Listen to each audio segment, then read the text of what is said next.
And now, coming to you live from Studio B in beautiful downtown Paris, Tennessee, My Paris TV and Paris Production Studios presents Keel Media Network's #1 rated program, The Mike Weatherford Show.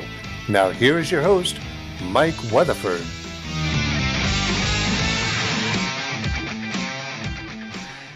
It's Tuesday. It's 7 o'clock. You know what that means. It means the Mike Weatherford Show.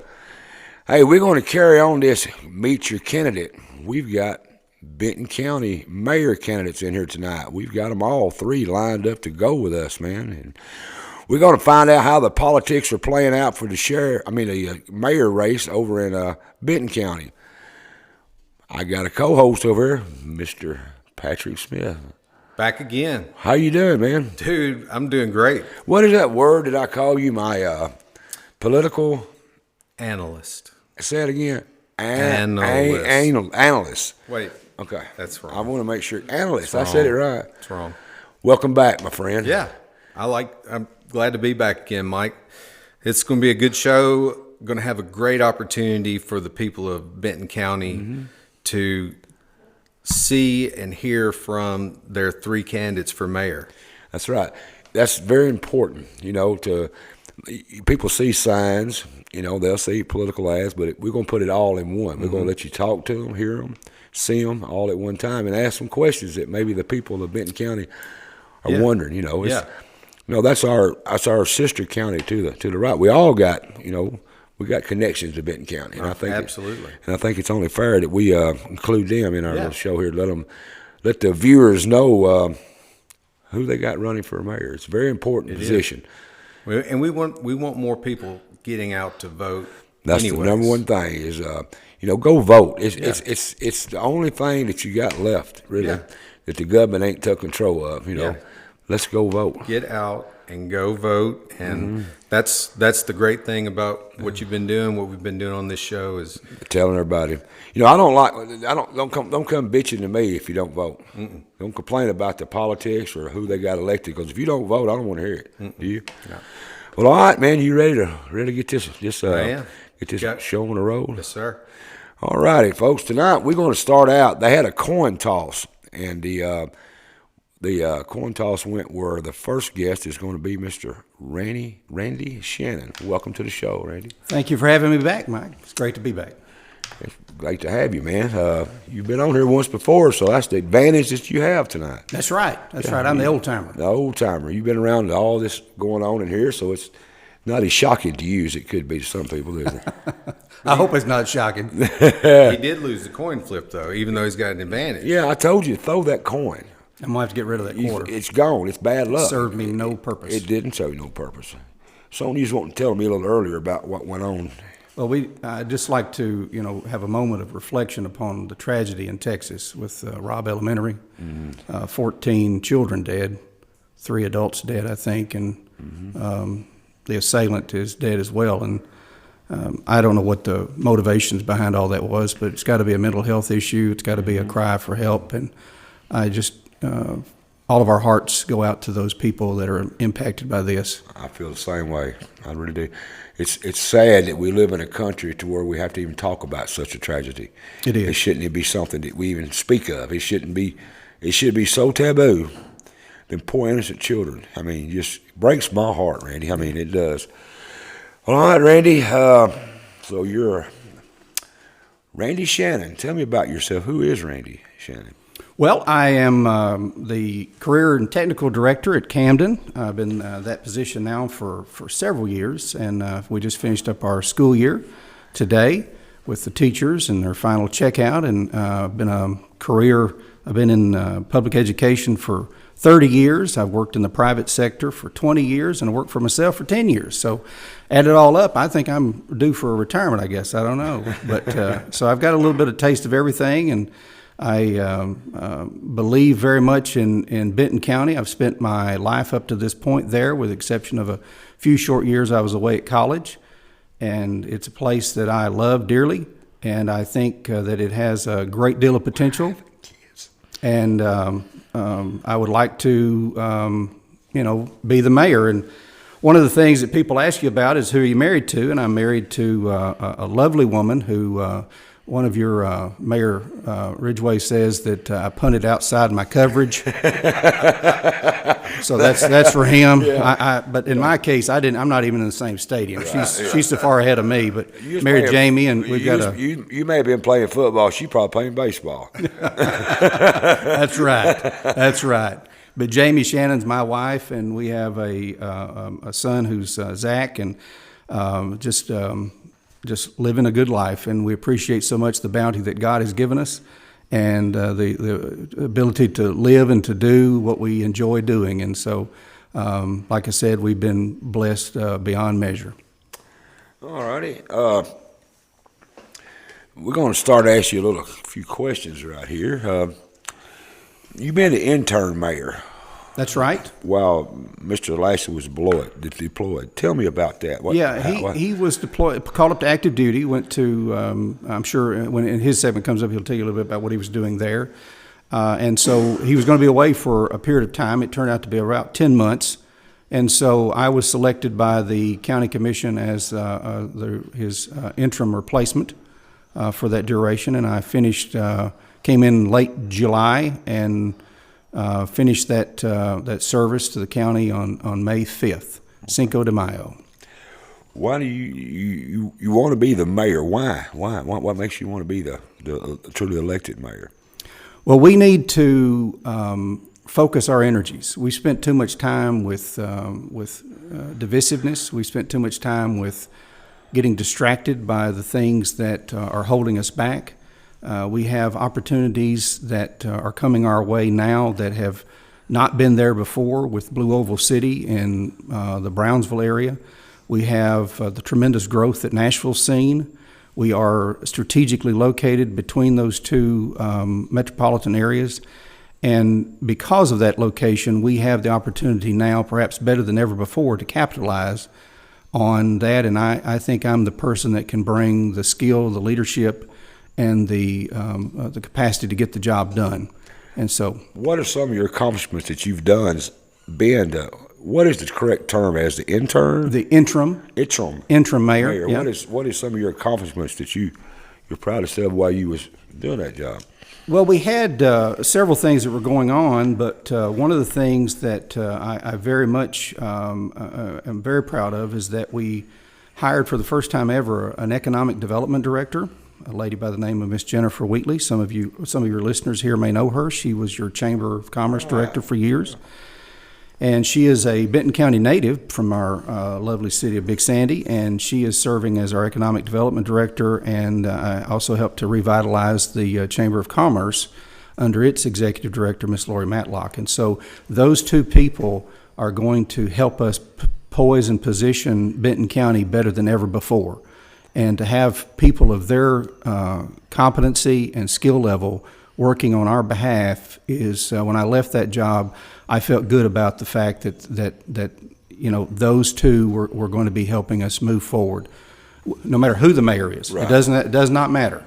It doesn't matter if it's myself, Mr. Ward, or Mr. Lashley. Yeah. Those two people will be working their dead level best to help move Benton County forward. And so you have to surround yourself with a good team.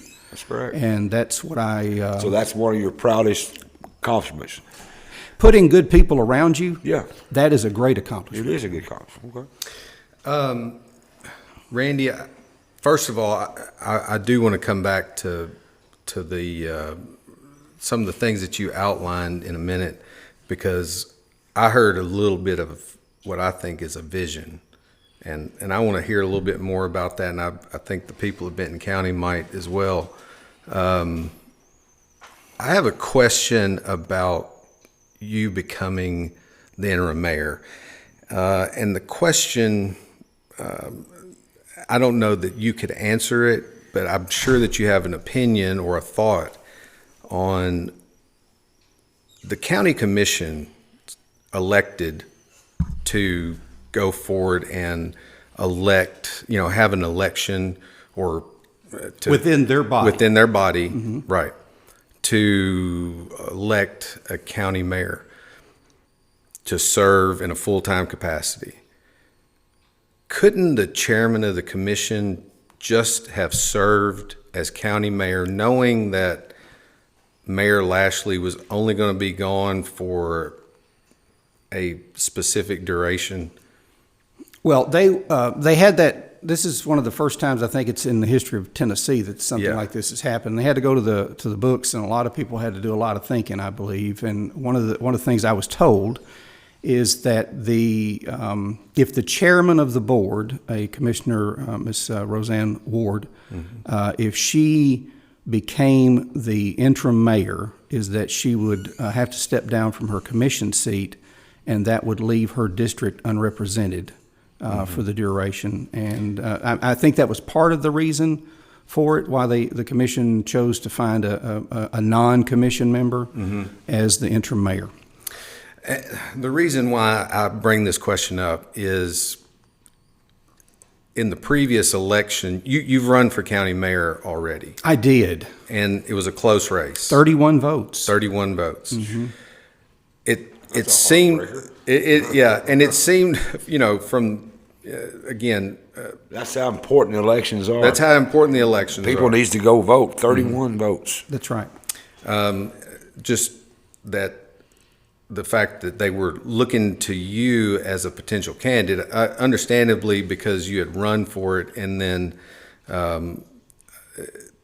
I had thought that maybe the chairman of the commission could serve both roles. I wasn't. I'm not prepared to give the final answer on that, but I believe what I have told you is correct. Yeah. That she would have to step down as a commissioner and serve as the mayor, not as a dual function. And as such, her position, I don't know if she'd had to vacate it or if it would just not go unfilled, but that would leave something with her district being underrepresented. Okay. I know that was an answer that you didn't have all the capability to completely answer, but I think also the grandest answer is that Ms. Ward didn't want to be the interim mayor. So I think that was probably. I think really that is the final ultimate answer. Yeah. Let's go back to bringing in jobs to Benton County. I heard a bit of a vision from you. You were looking out, talking about needing to focus, and the hiring of Jennifer Wheatley for this economic director position, and this is the first time that position's been filled. Is that correct? To my knowledge. Okay. Okay. As mayor of Benton County, how would you use these tools and that vision to attract jobs to Benton County? Well, already with that team in place, we had already begun discussions with a top-end production manufacturing company to come to Benton County. Regrettably, the conflict in the Ukraine came along. It caused prices to skyrocket. I don't know if anybody's bought gas lately, but it's a bit expensive. And so that was put, the people that wanted to do that have kind of put it on hold for just a minute. But one of the things that I was talking about is that they wanted to come to our area, away from the Brownsville area and not so close to Memphis, so that they could draw from that labor pool. And so workforce development is going to be critical to the success of any of our areas, whether it be Henry County or Benton County or any of our areas here in what we love to call our river corridor. And that's what they're helping to do. So we already have this in place. There's already another company that wants to move into our industrial park. So that's two there for our industrial park to move out and to see how to bring more jobs there. Now, this one is not going to be that particular company. If it does come, it's not going to be a production manufacturing company, and that was going to 25 to 50, maybe in the next 5 years, up to 100 people of employment at around $50,000 to $55,000 as an average. Pretty nice. That is pretty good. Nice. Yeah. And part of the reason that could happen is because we have people like Miss Matlock and Miss Wheatley who are doing, they're staying focused on this. The mayor's job is so diverse.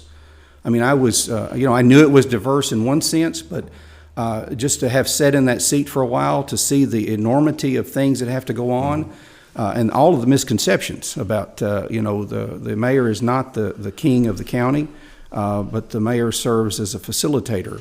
a person who tries to bring unity to purpose, and that's what I hope to accomplish. When you was the intern mayor, I'm going to call it. That's fine with me. That's right. Did you have to talk with Mr. Lashley a lot while he was deployed, or did you any of that go on, or did you just run it the way you wanted to, or did you have to do some stuff that he asked We you? had some discussions about some things. There was things that he wanted to have accomplished that was part of the mayor's purview, and I think I tried to stay as true as I could to those. Right. There were things that were under what we had set up for the oversight committee, and that was run by that committee, and so I worked with them for what they wanted to do, because it was by resolution given them to be able to do that. So, did the Walmart building get purchased while you was the mayor? The idea came up while I was there. It was an opportunity that hadn't been presented to Mayor Lashlee before. Right. Given the circumstances, he had his vision of having a farmer's market and a revitalized University of Tennessee agricultural extension, and some multi-purpose rooms. All of that was. The area that was there is a debatable area for many people in Benton County as to whether or not it was something to be looked at. The buildings are not in the best of conditions. Can I let me interrupt here and interject. You said something that I wanted before we go, and you give the full explanation about it wasn't an opportunity that Mayor Lashlee had been presented before. That building has been available for quite a while, so could you elaborate on how certainly something new? Certainly he knew about the building, but having the funding opportunity that presented itself, that was what was unique. Is because while we were there, we were having to deal with the ARPA funds, the ARP funds. Could you explain that? Well, that is a block grant that was given by the federal government to every county. Henry County has been a recipient of it. Benton County is a recipient of it. And there was some about what could the funds be used for. And so in looking at what the funds could be used for, it came to our consideration that we would have an opportunity to put into the old Walmart building a civic center that could serve not as a storm shelter.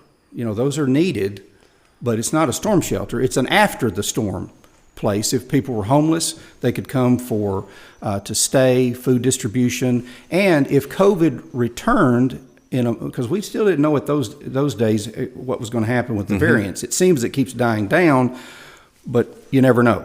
And so that was a place where you could have plenty of social distancing so that these people could come and get their vaccine, because as it is in our health department in Benton County, which is a great facility, those dedicated healthcare providers were having to stand out in the rain and give inoculations and vaccines in the weather. Funding, it was due to a having unique funding, circumstance. Yes, and I called the comptroller's office and I asked if this was a possibility. Okay. And it turned out that it was a possibility, and so with some negotiation with the owner of the building, we got the price point way down from where it had ever been. In fact, the final purchase price, actual cash value that we paid for it, was less than $750,000 for a 60,000 square foot facility with multiple acres. I forget the number of acres. Could you clarify that cash price? I want what the purchase price or sale price, and how you got down to that $750,000. Well, because the seller was eager to sell, and once we had the building checked out by a commercial appraiser and it came back fine. I mean, it's got a problem with the roof, but roofs can be repaired. I think you know about that here in this building. Yeah, we got that problem. Yeah, and so but it only leaks when it rains. Ours does. That's we find that to be true. And so with some negotiation with the owner about potential credit, because he could give us back money as a contribution to the county, and that's what wound up happening. And so we actually paid a cash value, but then the overall value was greater, and then he can take that and present that to the United States government as a potential tax credit for them or not. That's his choosing to do. And so we were able to capitalize on that and to save the citizens of Benton County a considerable amount of money for a premier property that is right in the heart of Benton County. right in the heart of Camden on 641. I wasn't meaning to stay on that subject so long, but we've stayed on it. Is it popular or unpopular? Well, it depends on who you're talking to. You know, if and probably if the full measure of everything that could go in there were fully known by everybody, I think it'd be very popular. Right. Because you can have things. One of the things that happens is people say, "Well, we can't afford it. Can't afford it. It's going to cost a lot of money to fix it." You do it as you got the money. You get grants. In fact, before I left, I was able to put us on a good track of getting nearly $500,000 to put 2 daycare classrooms there that's going to be run by our Benton County Board of Education. Right. I'm also lined up everything to bring in up to $400,000 from a Delta Regional Authority grant to put in 2 TCAT classrooms. You have a TCAT here right next to your high school. Right. We don't have any form of higher education in Benton County. And so this would be an opportunity that if we got those, that we could serve with the other things that would go in there would be the Senior Citizen Center, a Civic Center, the Agriculture Extension Services, a incubator room for private enterprise, and any number of other things as we have space to put it in, but those TCAT classrooms and daycare. So in essence, by using this grant money and no local money, virtually no local money at all, we can put into a facility in Benton County that will serve every age strata of people. And so why would you not? And then some people say, well, the utility cost is going to cost a lot of money. Okay, so knowing that might be an issue, I contacted the Mann Foundation.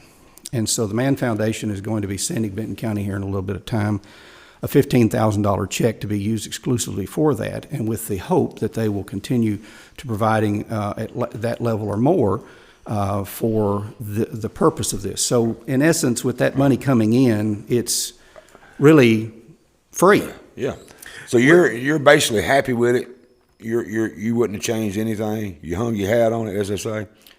Well, I think it's a great idea. Yeah, that's what I'm saying. So my hat's on it. Okay. What's some of the biggest challenges Benton County is facing?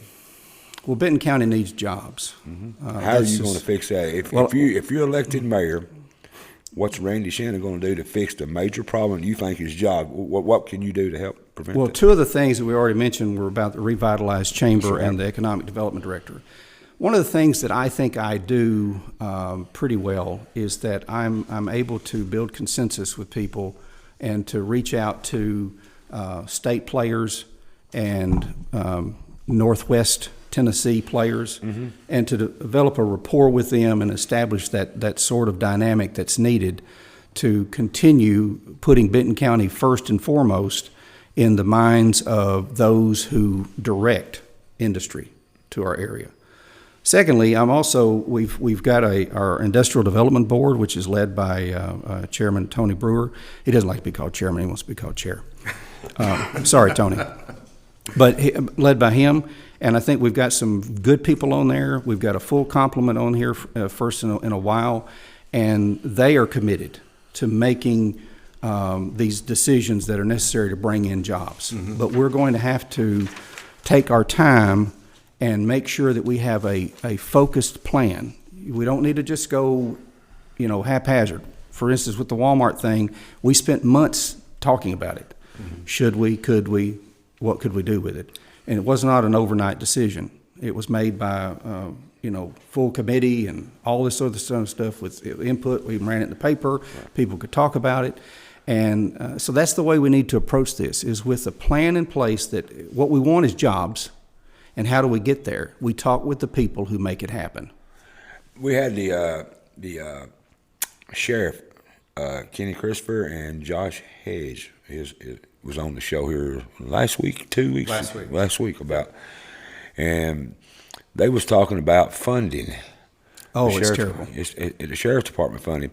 And it seems like that the sheriff's department, according to them two, is not getting what they need to run the sheriff's department, which we all know what just happened in Texas. We just spoke of that when we first come on. And mm-hmm.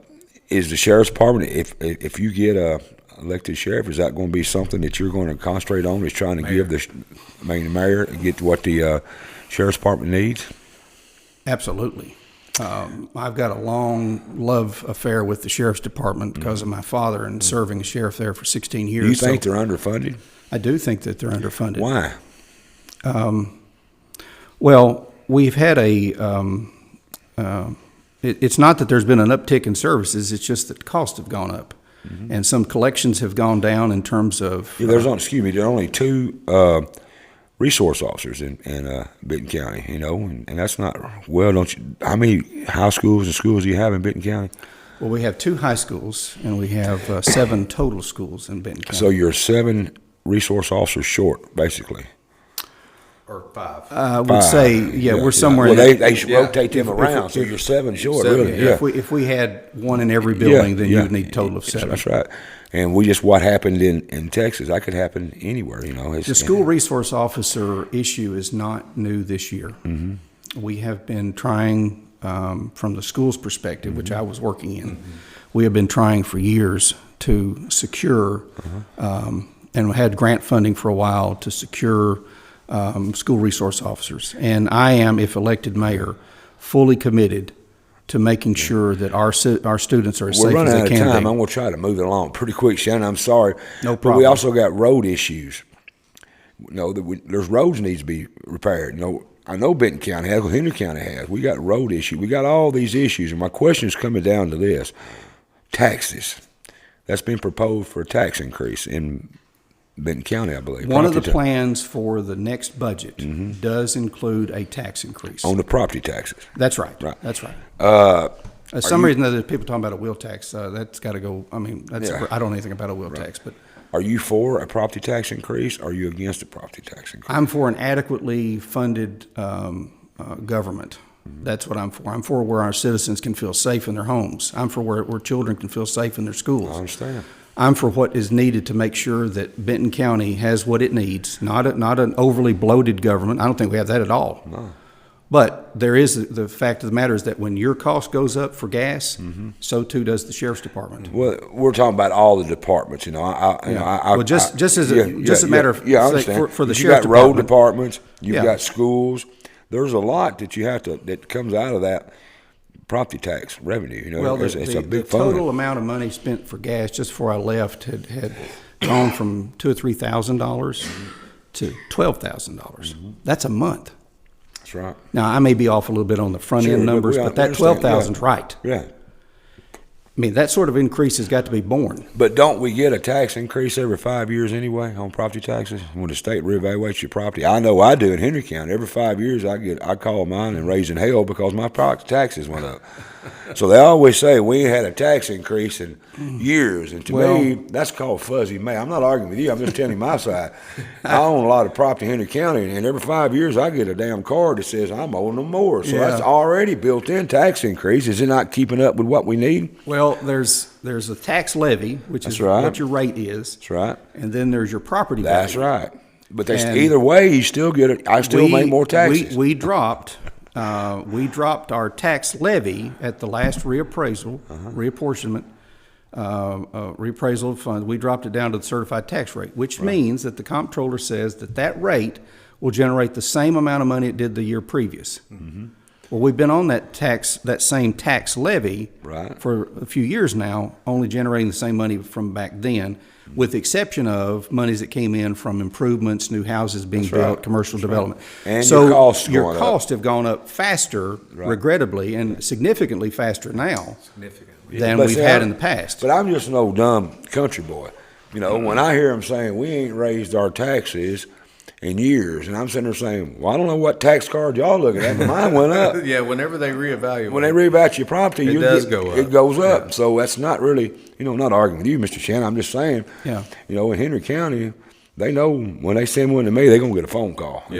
What the hell? Well, I don't ever pay my taxes till the last possible day. Yeah, you got to do that. It's kind of like your children. I got to give them an allowance. If I give them too early, they'll spend all that and want more. And So I wait till the last day. I don't like taxes, but it's a necessary evil. It is a necessary evil, but as long as the citizens of Benton County, I'm sure they're like Henry County because everybody's the same. We're all in this together, just a little old creek that separates us. We want what's right. We want a bang for our buck. And Yeah. we all want to pay for roads. We want good roads to drive on because that's going to bring people in. One more question for you, Lee. We got they're in my other ear telling me what's going on here. There's people all over the country moving now. It's a big shift.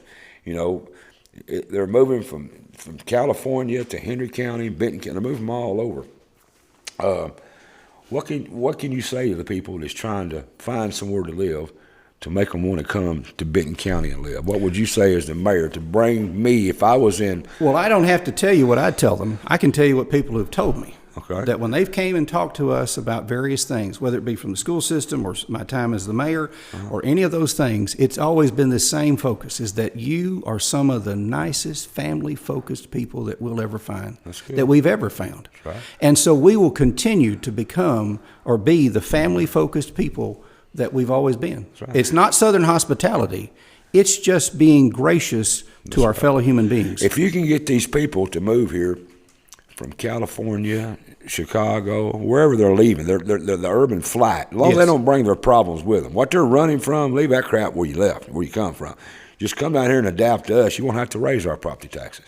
If we had more people in and more right. industry, that would Offset that. That would help offset it. It would help offset and that's what and we make need. sure all your departments are doing what they can with what they got. Well, now I want to say again, Benton County doesn't have a bloated government. Right. The Walmart building is going to impact your property tax Right. for certainly this next year when people have been talking about it. It has no impact on that at all. Right. The issues that are there is whether or not you want to cut the services that you have. Like, do you not want your senior citizen center? Do you not want your animal shelter? Do you not want your schools to be adequately funded? Whatever those issues are, that you can make those decisions. You can never, Shannon. You know it better than I do because you've been in politics. Seems like forever. I've never been in politics. Only thing I do is run for the county line. I got the whole city behind me. That's my claim to fame right there. But but nobody wants to pay more taxes. Nobody. But I'm going to tell you, everybody wants to make sure their taxes are spent wisely. We don't like to see, and I'm just speaking for myself, I don't like to see wasted money. Don't go out here and waste all this money and come and ask me to give you more. It's kind of like my kids was when they was little. They'd go to the skating rink, spend all their money, and then the next night they want to go, and they didn't spend it all. Well, yeah, I gave you $20 last night. I'm talking about a long time ago. I know 20 won't do it now. I'm talking about a long time ago.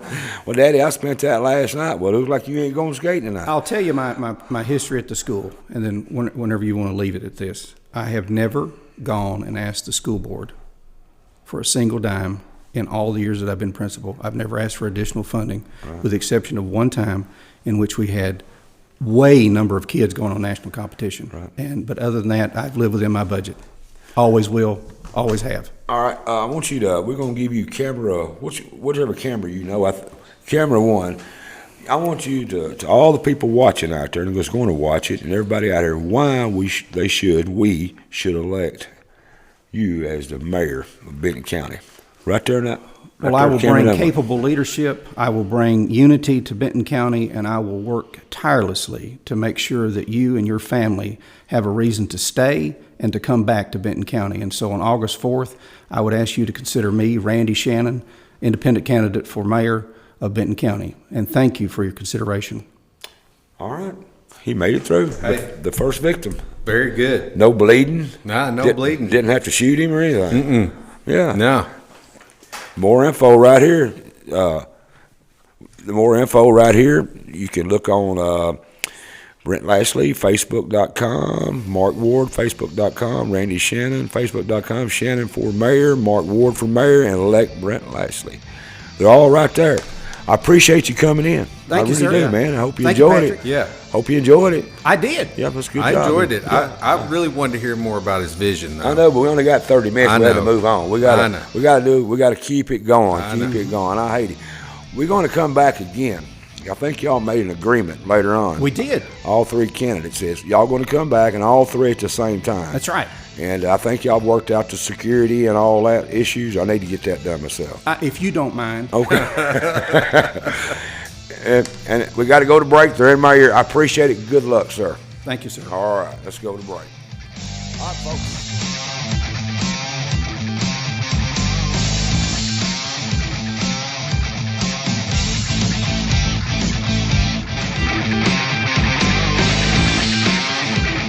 presentation of the Mike Weatherford Show is being brought to you by... Don't forget, August the 4th, your friend, my friend, and our friend, David Hayes, is running for County Commissioner, District 4. Don't be a hater, vote for Tater. This has been a paid political ad for David Hayes for County Commissioner. Paid for by David Hayes. With a new name and a new location, Paris Power Sports is now Paris Outdoor Power. What's not changing, though, is the same great quality service and commitment to your satisfaction. Leading the area since 2016 as your bad boy and skag mower dealer, Paris Outdoor Power will continue to proudly bring only the best in outdoor equipment, including now TYM tractors, as well as outstanding, reliable service that is centered on and committed to creating long-lasting relationships. Come see our new showroom today, Paris Outdoor Power. Mow with an attitude and power on. Napa Auto and Truck Parts. With over 95 years of experience, you can trust the Napa know-how. Take Me Back Cafe. Delicious home-cooked family-style meals in a nostalgic, warm, and inviting atmosphere. Take Me Back Cafe. Great for the entire family. And the attorneys at Hawley & McAdams, who with over 90 years of combined experience, pride themselves in competent, thorough representation, utilizing their vast experience in a broad array of practice areas. Voted favorite law firm in the 14th Annual Reader's Choice Award, Hawley & McAdams are proud and honored to serve you. Shattering the image of standard nursing homes and committed to enhancing the human spirit, Charter Senior Living of Paris is focused on removing barriers that can prevent your success and a better life. A unique boutique community with many wonderful amenities, we offer various levels of quality care in an apartment and floor plan of your choosing. Learn more and request your free resource guide at charterparis.com or give us a call today. When physical assistance becomes a necessity, enjoy the peace of mind you deserve. The decision to buy or sell a home can be a difficult one, and it's important to have someone you can trust during that process. Landmark Realty is that someone, committed to serving you and to building solid, long-lasting relationships. Our experienced real estate agents with established professional networks work hard to help you find your perfect dream home. Browse our wide variety of homes at landmarkrealtytn.com or stop in at either of our 2 locations in Camden or Paris. Don't live in the past. Let Landmark move you into your future. Whether it's real estate, business, criminal, or family law, civil litigation, estate planning, or even personal injury, attorneys Andy Clark and Chad Cox of Clark & Cox PLLC provide the experience and trusted representation that you're looking for. A long-standing Paris PI Reader's Choice favorite, Clark & Cox address your legal issues using the team approach, setting into motion a strong and highly competent and capable staff to assist you with all your legal needs. To find out more about how we can help you, visit clarkandcoxlaw.com or call us at 731-642-4446. L.I. Smith & Associates, a full-service engineering and surveying company that combines 40 years of industry expertise with new cutting-edge technology to provide innovative solutions to real-world problems. Headquartered in Paris, the professionals at L.I. Smith are dedicated to providing high-quality surveying and civil engineering services throughout Henry County and the surrounding region. L.I. Smith & Associates, industry expertise, innovative solutions, and community-focused. 54 Fuel Mart, a great place to eat with friendly staff and some of the best gas prices in town. Stop in for a bite to eat and get treated like family. That's 54 Fuel Mart, 1213A West Wood Street in Paris. Kenny Christopher has been truly honored to represent his home county of Benton as your sheriff for the past 8 years and would like to thank all its citizens for affording him that opportunity. Kenny recognizes that no one can do this job alone and that he has been truly blessed by God with a supportive family as well as a fully dedicated, sacrificial, and hardworking staff of employees. Election Day is coming August 4th, and Kenny Christopher humbly asks for your continued support and vote for Sheriff of Benton County. This has been a paid political ad for Sheriff of Benton County, Tennessee, paid for by Ken Christopher for Sheriff.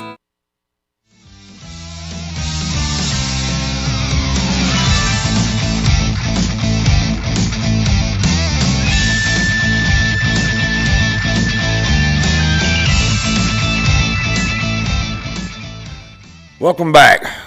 We still going with the get to know your candidates. We've got the Benton County Mayor's candidates in here tonight, and we've been talking with the first one was Mr. Randy Shannon, and we had a pretty good conversation with him there. We did. Mr. Patrick. Yes, sir. Our political analyst. Yeah. Yeah, it went good. Found out a lot. It's just not 30 minutes. We can only skim. Goes fast. We can only skim across the top. I wish we could dive deeper into some of this stuff. Well, they're going to come back. Yeah. Well, they made the agreement to come back, and we can dive deeper. Because we can do is skim across the top. Give them all 30 minutes apiece. Nobody wants to be here an hour apiece. I heard numbers a while ago. He was talking, and my brain was just kicking in. I wanted Really? to jump on. You've got one of them? Every once in a while. You can't have much to get up here with me. It makes people wonder. That's why I got this big head. Look at this big cranium. Yeah, but you ain't using it. Come up here and sit beside of me. Well, all right, let's get on with our next victim, Mr. Mark Ward. Welcome, sir. Thank you, Mac. Appreciate you having us on. Glad to have you, man. I mean, we've been our neighbors over there in Benton County. We all kind of, know each other, and I think it's good to have y'all guys come on and talk. Yeah, we love about the Mike Weatherford Show. That's good. It puts out a lot of good information. I appreciate y'all doing it. Tell me about who is Mark Ward. Mark Ward. I've been in Benton County my whole life, born and raised there. My mother and father helped me get in business when I was 19 years old. They signed for me to buy a gas station there in Camden, a full-service gas station. Worked 12 hours a day, 6 days a week. You know the drill. But ever since then, I've had a passion for business. I kept that for 7 years and then went into construction business and the rental business. During that 7 years, I started buying up rentals. So I've been a landlord in Benton County for 35 years, built up to as many as 72 houses. This year, the real estate is so great. I've sold 27 of those since last June. So I've downsized some, and I also flip houses, but I've really enjoyed being able to make a living in Benton County. I'm married to Lori Hargrove Ward. Been married to her for 30 years. She's been an educator in Benton County for 20 years.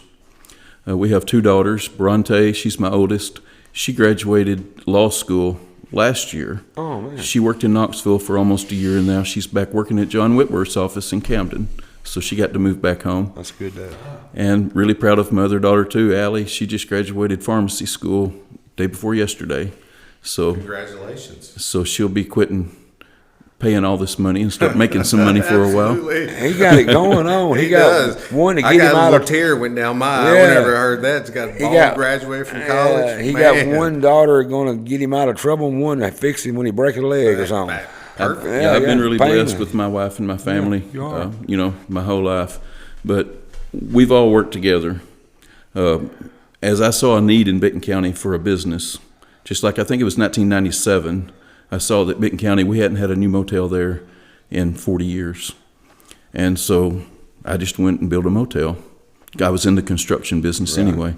So we built a motel. It was a whole lot more in depth than I expected it to be. Me and my wife and my daughters ended up living there for 3 years and running the place. Yeah. And that turned out to be financially great. We sold it, built the Valvoline Quick Lube there beside it, the shack, the barbecue restaurant. When you have business people that see the need, they'll step up and help your community. That's what makes the community great, is all your business people, offering the services that you need for a county. But like I said, I've been in the rental business my whole life, and other businesses, mainly construction and real estate. But in 2009, the demographics shifted in the legislature where the Republicans took over. Mm-hmm. And I had some people to ask me if I would step in as administrator of elections. So I closed my construction company and took that job. I was there for 13 years. I enjoyed that more than anything I've done in my life, being at the election commission, making sure we have fair elections. It costs me a lot of money. That position don't pay near what you make building motels and stuff. But it was very worth it to make sure we had fair elections, had people there with integrity. The board was amazing. The whole 13 years I was there, everybody worked together to do a great job. And when Mr. Lashlee came in office, and I don't mean this to bash him, but I want everybody to understand, when he came in office, we had 2 county commissioners to quit.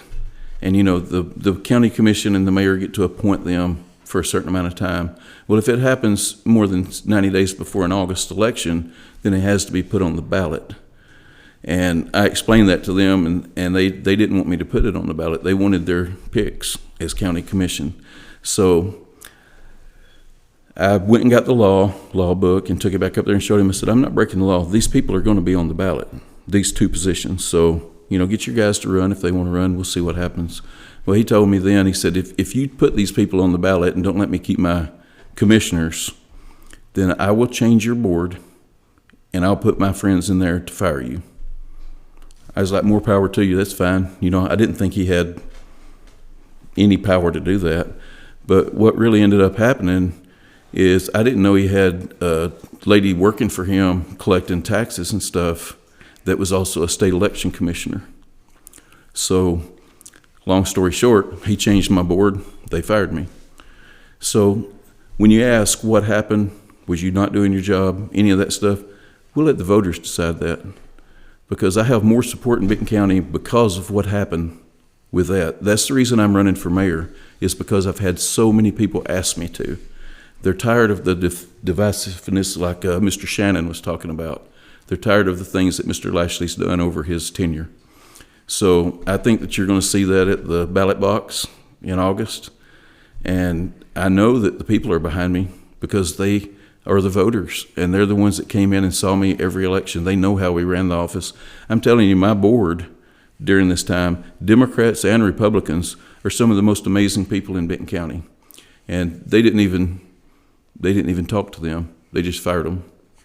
So that's been one of the biggest issues in Benton County. But my goals for Benton County, being a businessman, I think we need a businessman in that position. And that's one of the main reasons I want to run. We have got to get industry in Benton County. We've got to have some jobs that pay something for the people. We've got to get that done. We've got to spend the money that we do have to build the infrastructure to get these businesses and industry in there. And that's my number one goal. I've already been talking to our state reps, state senator, governor. They're on board. Our state has a surplus of like $8 billion right now because of the prices going up and the sales tax that they collect. 3 years ago they raised your fuel tax and every other tax in the state. Yeah. All that money is just sitting there building up, and they said, we're willing to help counties like yours bring in some industry, jobs for your people. Well, if we limit ourselves on what we can do by signing up to do all these projects to build new offices, that's all nice, but this is not the time to do that. We've got to build the infrastructure and get some industry in here. I think he's answered about half the questions we was going to ask in your opening statement. Well, I don't have any prepared statement. I'm not a politician. You're fine. I'm a business owner. I was going to ask you, why would you want to be mayor, but you've done answered that. So well, there's two things that's very important to me on becoming mayor, and things that I think I could get done. Like I said, I've already talked to all the guys in Nashville. I'm the only Republican running. That's what I was going to ask you. You are the Republican nominee. I am. You won the nominee. I got more votes than anybody on the ballot in May. Okay, so you are a Republican, and Mr. Shannon said he was running independent, and Mr. Lashlee is running independent. That's correct. Okay, so. But as a conservative Republican, I think I can run the office. Mr. Shannon was talking about we might need to raise taxes, or he would do that if it's what we needed. Yeah. I started studying that a few months ago. In 2018, our property tax was bringing in $4.3 million a year. Granted, the rate has stayed the same, but with all the new houses and stuff that's being built, the reappraisals that's raised. That I was talking about. It's not just 5 years. They do a third. Yeah. Every year and update them. That's right. So it brings in $100,000 more each year, even with the rate the same. Right. The state did the reappraisal and dropped the tax rate down to $272, I believe, from $295, but it still brought in the same amount plus $100,000 because of the growth. Right. So you look at from 2018 till now, we've brought in $900,000 more than we were bringing in, because of the new houses being built.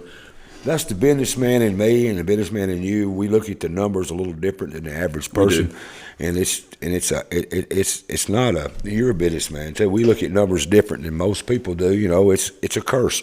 It was 4.3 million in 2018. Yep. It's 4.8 million now with no tax rate increase. That's right. We have had appraisals. Did you hear me talking earlier? That's what I was. You understand like I do because you own property. That's right. And you have to stay on top of that. That's right. But with 4.8 million coming in now, where did that 500,000 go to?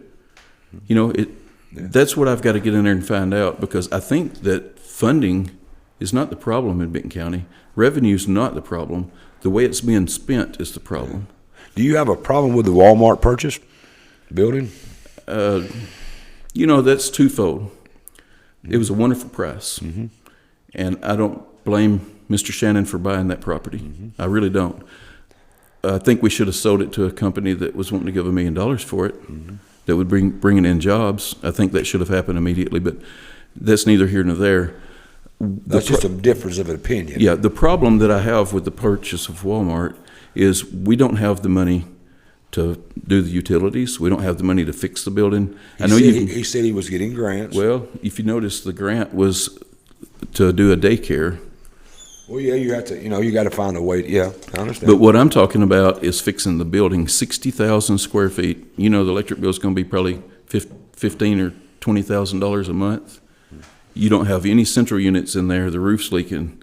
The central units have all been stripped. So, you're looking at probably $3 to $5 million to fix that building back where you can use it. And what are we putting in it? We're growing government. We're putting more county offices in it. That's what I have against it.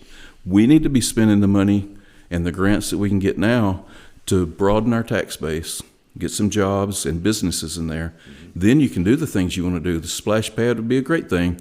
Farmers market would be a great thing. But don't go in debt and raise property taxes because of that. Do things that's going to bring in more money. I'll tell you a quick story. I was a county commissioner in the late 90s, and I was chairman of Property and Economy. I saw the need when I was county commissioner that we needed a library. We wasn't providing adequate service for Benton County. So we applied for grants. We talked to the librarian, which owned property, and she was willing to donate it to the county. I think it was an 80-20 grant. It ended up only costing us $750,000, and it has really helped our community. We have state-of-the-art library. They stay open late. They have all the reading programs. But another thing, I was chairman of the airport committee in the late 90s also. And I would go in the airport and fly with some of my friends. And I saw this thing on the wall, and it was a list of people that was waiting for hangar space. So I applied for grants to build T-hangars. We built, I think, 30 T-hangars, and every one of them was filled up with people paying rent the minute that they were built. So that's an opportunity that we still need to do today. There's still a list of people needing more T-hangars. Well, you can get an 80-20 grant from the state on that. It don't end up costing the county nothing. And maybe 20%, but we've been drawing rent on those T-hangars for 22 years now. And so I'm just interrupt here. I want to go back and come back to a question about how you got, the State Election Commission and the Administrator of Elections. That was a very interesting and probably the truth of what happened and everything that I had not heard.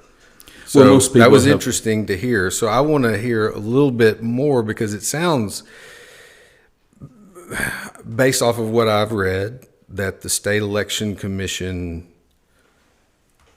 had multiple allegations from them of misconduct or causes, I think, as they said, and that the way you describe it, it sounds like everything happened at the local level, like through the county mayor, and not because of maybe actions that you had done that the State Election Commission had written about. So I wanted to ask about how how the state election commission. How I got decertified. Yeah.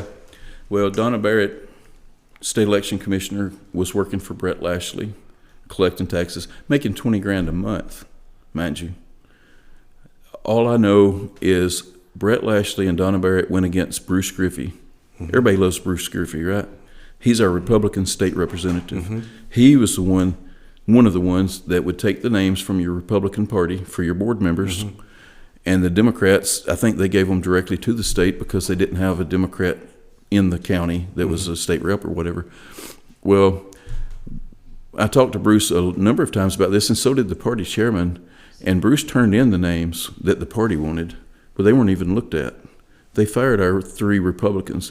The 2 Democrats that were seated on our board. They being who? The state election commission fired Yes. people from Yes. your counties. At Brent Lashley and Donna Barrett's request. So the state, that's not, the state election commission can fire board members as well.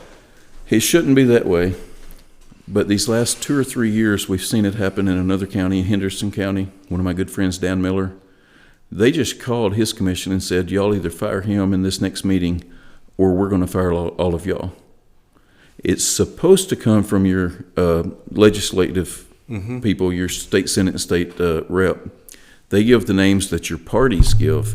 And the Democrat Party, Cindy Wheatley and Russell King, amazing people. They were involved in every part of the election, and they all had my back all the way through this. They were called by a state election commissioner and said, is Mark Ward doing a good job? And they said, wonderful. They said, would you vote to get rid of him if we wanted you to? And they said, absolutely not. They never heard another word. They got a letter that they were fired. 13, you said 13 years. 13 years. You had and, the same. And not a single incident.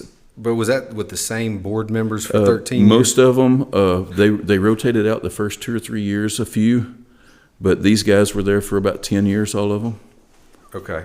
So the last 10 or so they were all together. Okay. But let me explain one thing. I came out after I heard that they were going to try to get rid of me. I came out and said some things in a public meeting about Mark Goins, the coordinator of elections. Just that everybody was talking about him pushing a certain vendor for election machines. And I said, it seems like impropriety. So I didn't want our Secretary of State to get blindsided by that. So 4 or 5 of us administrators got together and went to Nashville and talked to Trey Hargett about it, just giving him the information. And he said he was fully aware of what was going on, and he didn't want to hear anything else about it. So that's when my trouble started. They had a mayor, they had people that he could put on the board. See, they don't really know people from Benton County, so they don't know how to get those commissioners. They had a mayor that was trying to get rid of me. And they had Mark Goins that was kind of mad at me from the state for saying something publicly that he didn't want people to know about. So it was kind of like the perfect storm. I would have never thought it could happen. But what happened was those allegations you're speaking of, there was several of them. Yes. Mr. Shannon, he's a lawyer. He represented me in this. We went to Nashville, had a hearing, and he gave legal reasons for everything that happened and why there was nothing wrong with it. Well, they didn't find me guilty on not one single thing. And I'm going to tell you why they didn't. Because they knew there would be a lawsuit because there was nothing wrong. It was all made up stuff. Just like I'm saying, I hired my kinfolk. Well, if you look in the election law about kinfolk, it's your immediate family. And I'd never hired anyone in my immediate family. I mean, it was all made up stuff like that. And Mr. Shannon did a wonderful job representing me. They didn't find me guilty of any single thing, but they still decertified me. And so the local board had a reason then to fire me. They said, well, you're not certified, so we're letting you go. It was very sad because I did an excellent job. We had a wonderful board, and I enjoyed that more than anything in my life. And I know we had fair elections. Well, I wanted to go back and I knew that was a big part of who you are and everything, and I wanted a little bit more of an explanation on that. Sorry about that, Mike. Hey, can I say one more thing about that? I will say this. The seminar we had just before this, 2 or 3 months before, it's a state seminar. where you have 850 election officials, the county commissioners, the administrators, everybody involved. Mark asked me to stand up. He said, I want y'all to look at Mr. Ward from Benton County. He's 10 years ahead of the curve. He went with paper in 2009, paper ballots, when he came in office, and he said that's what we all need to go to. He said he had the foresight to see that 10 years ago. It's don't make any sense to not go with paper. You need a paper trail, and that's why I was upset about them pushing ES&S, a vendor, a specific vendor, because at that time they didn't have a paper trail. They were all electronic machines, and I've been lobbying and pushing hard for paper ballots in Tennessee, so we'll know we have fair elections. I can understand that. Yeah. What? Now, wow, that was a long, sorry about hard that, subject Mike. there. I thought that was worth a dive. It was. That's fine. They brought the state in on the man. You so done I it, thought, brother. Hey, you're doing fine. I'll just let you have it. I really don't know where to go now. Yeah, but what separates you from the other two candidates? I've been in Benton County my whole life. I know Mr. Shannon has too. I hadn't been into politics very much other than being a county commissioner, being an election commissioner, and then being the administrator for 13 years. Right. I don't consider that political because I didn't run for those offices. Right. You did for county commissioner. Well, I didn't even run for that office. I was appointed Okay. because they didn't have anybody to run in that district that year, so I just stepped up for it. Right. But what separates me is I've been in business in a small, depressed area, one of the most depressed areas in Tennessee, and I've made a good living.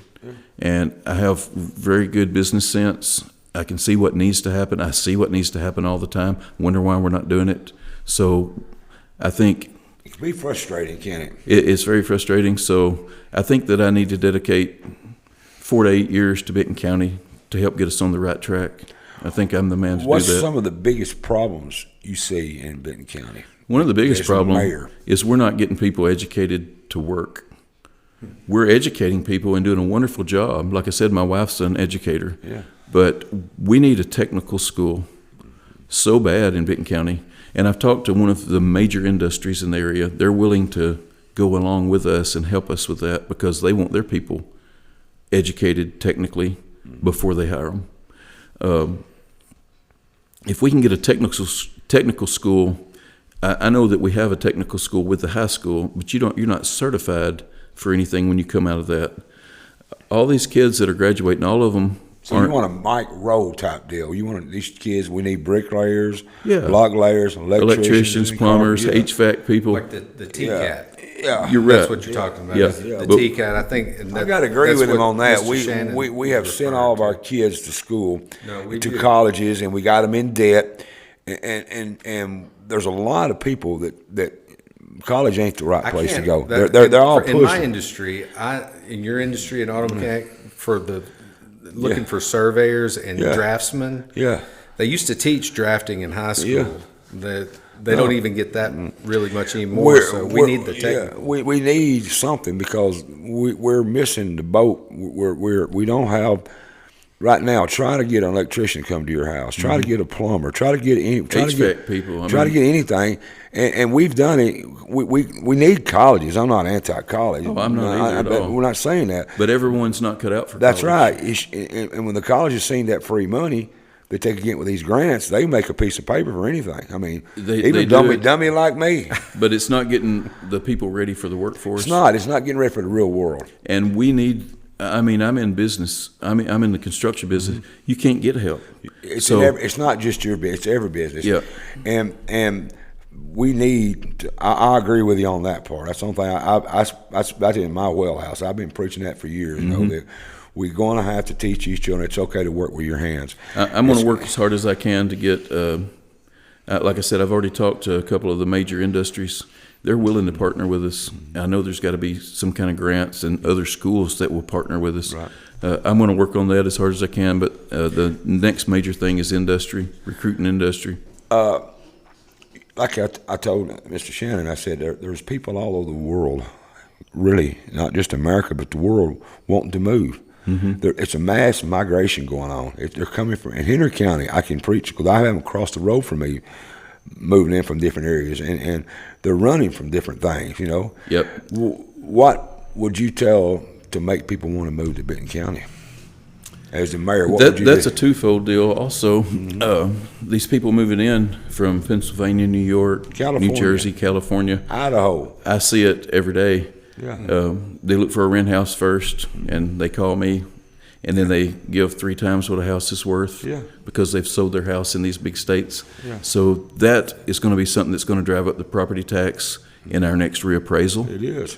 That's a real problem. I've said that too. That's going to be a real problem for the people that When that live on bubble a. busts, we're going to be left with that, and local people's going to be having to compete against that out-of-town money, Yep. out-of-state money, trying to buy a house. It's going to be a But real what would problem. you do? What would you do to bring people here? But to bring people here, you look at Benton County, it's just like Henry County. We have the lakes, we have anything, hunting, fishing, we have anything that you want to do that's desirable other than a beach. Well, we do have Eva Beach, but, Well, if you got water, you got a beach, you got a shoreline. yeah. I mean, country boy, we survive, Yep. Yeah, But- absolutely. But Benton County is, I think, the best place to live in the United States. I really do. What would you do if you're elected mayor to enhance people to come to Benton County? We have to let people know that we're here, through your Chamber of Commerce and different avenues. We've got an excellent chamber in Henry County. We're getting an Travis excellent one in McLeese, Benton County. oh my God, Travis is he is excellent. He's doing good. River Jam, John Rich, Yep. Marshall Tucker Band, PBR. We got it all coming. Well, if they elect me as mayor in August, you're going to see Benton County working with y'all and maybe competing with y'all on doing all this stuff. Something that we really need to do, something we need to elaborate on in Benton County is Patsy Cline Museum. We have that Tennessee River Resort District money because we're such we have very little money in Benton County, so the state gives us that tax money. Right. We need to be putting some of that back every year so we can build a museum. I've talked to several people in Nashville. All these country music stars would donate stuff to put in that museum. There's several things you can do to make your area more attractive. And because she died there in Benton County, we have a site. So I think we need to work toward putting a museum there to bring people in. Without tax increase, how do you see to fund all the departments that Benton County government has? I don't see a problem with the funding. Just like I said, we're bringing in $500,000 more than we was. I want to hit on that one too. You don't see a problem with the funding.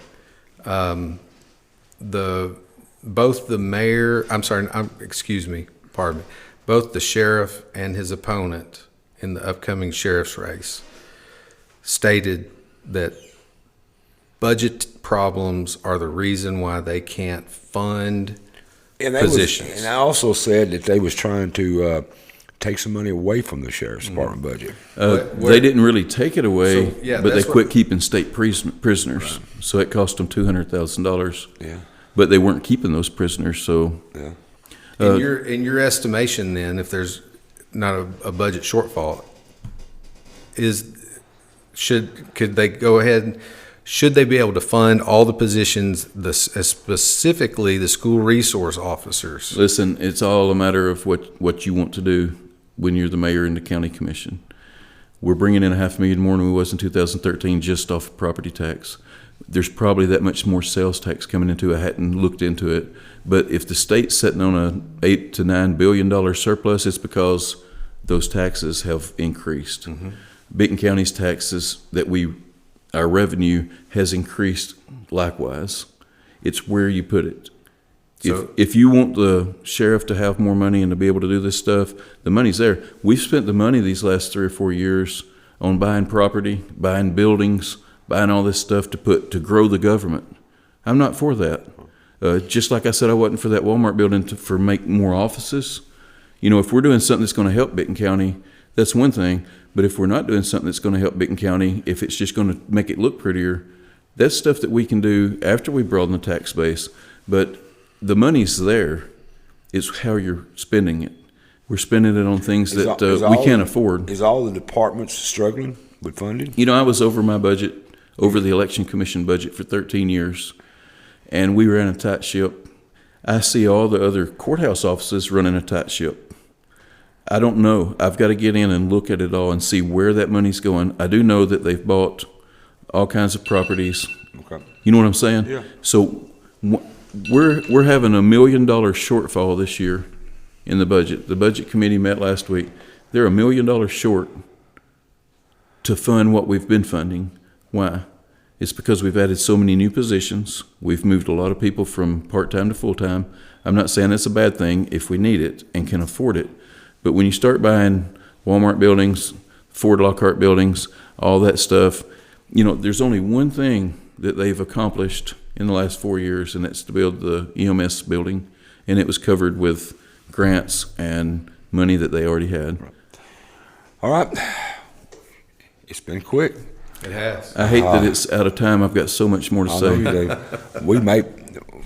Maybe we can get y'all to come back. Mr. Shannon agreed. You agreeing to come back? We'll Yes, do sir. more in depth. Yes.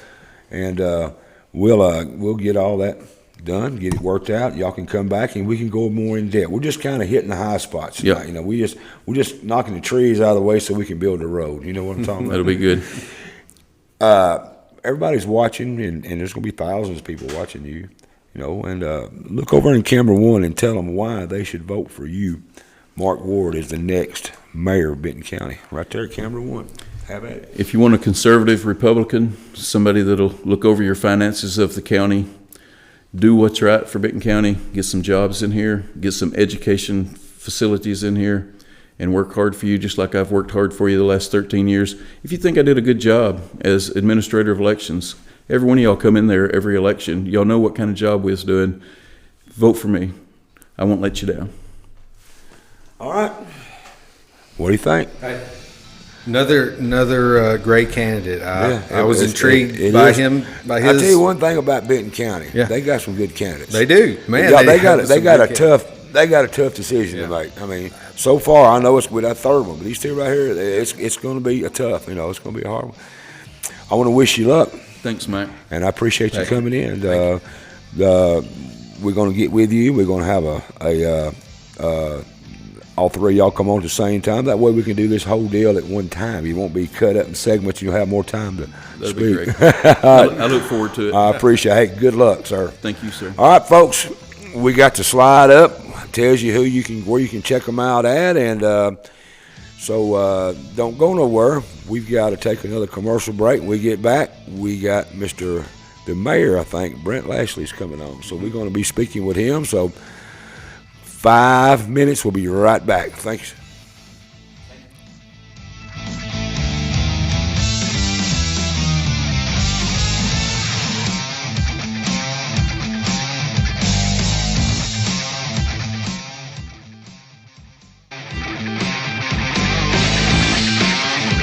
This presentation of the Mike Weatherford Show is being brought to you by... Don't forget, August the 4th, your friend, my friend, and our friend, David Hayes, is running for County Commissioner, District 4. Don't be a hater, vote for Tater. This has been a paid political ad for David Hayes for County Commissioner. Paid for by David Hayes. With a new name and a new location, Paris Power Sports is now Paris Outdoor Power. What's not changing, though, is the same great quality service and commitment to your satisfaction. Leading the area since 2016 as your bad boy and skag mower dealer, Paris Outdoor Power will continue to proudly bring only the best in outdoor equipment, including now TYM tractors, as well as outstanding, reliable service that is centered on and committed to creating long-lasting relationships. Come see our new showroom today, Paris Outdoor Power. Mow with an attitude and power on. Napa Auto and Truck Parts. With over 95 years of experience, you can trust the Napa know-how. Take Me Back Cafe. Delicious home-cooked family-style meals in a nostalgic, warm, and inviting atmosphere. Take Me Back Cafe. Great for the entire family. And the attorneys at Hawley & McAdams, who with over 90 years of combined experience, pride themselves in competent, thorough representation, utilizing their vast experience in a broad array of practice areas. Voted favorite law firm in the 14th Annual Reader's Choice Award, Hawley & McAdams are proud and honored to serve you. Shattering the image of standard nursing homes and committed to enhancing the human spirit, Charter Senior Living of Paris is focused on removing barriers that can prevent your success and a better life. A unique boutique community with many wonderful amenities, we offer various levels of quality care in an apartment and floor plan of your choosing. Learn more and request your free resource guide at charterparis.com or give us a call today. When physical assistance becomes a necessity, enjoy the peace of mind you deserve. The decision to buy or sell a home can be a difficult one, and it's important to have someone you can trust during that process. Landmark Realty is that someone, committed to serving you and to building solid, long-lasting relationships. Our experienced real estate agents with established professional networks work hard to help you find your perfect dream home. Browse our wide variety of homes at landmarkrealtytn.com or stop in at either of our 2 locations in Camden or Paris. Don't live in the past. Let Landmark move you into your future. Whether it's real estate, business, criminal, or family law, civil litigation, estate planning, or even personal injury, attorneys Andy Clark, and Chad Cox of Clark & Cox PLLC provide the experience and trusted representation that you're looking for. A long-standing Paris PI Reader's Choice favorite, Clark & Cox address your legal issues using the team approach, setting into motion a strong and highly competent and capable staff to assist you with all your legal needs. To find out more about how we can help you, visit clarkandcoxlaw.com or call us at 731-642-4446. L.I. Smith & Associates, a full-service engineering and surveying company that combines 40 years of industry expertise with new cutting-edge technology to provide innovative solutions to real-world problems. Headquartered in Paris, the professionals at L.I. Smith are dedicated to providing high-quality surveying and civil engineering services throughout Henry County and the surrounding region. L.I. Smith & Associates, industry expertise, innovative solutions, and community-focused. 54 Fuel Mart, a great place to eat with friendly staff and some of the best gas prices in town. Stop in for a bite to eat or get treated like family. That's 54 Fuel Mart, 1213A West Wood Street in Paris. Kenny Christopher has been truly honored to represent his home county of Benton as your sheriff for the past 8 years and would like to thank all its citizens for affording him that opportunity. Kenny recognizes that no one can do this job alone and that he has been truly blessed by God with a supportive family as well as a fully dedicated, sacrificial, and hardworking staff of employees. Election Day is coming August 4th, and Kenny Christopher humbly asks for your continued support and vote for Sheriff of Benton County. This has been a paid political ad for Sheriff of Benton County, Tennessee, paid for by Ken Christopher for Sheriff.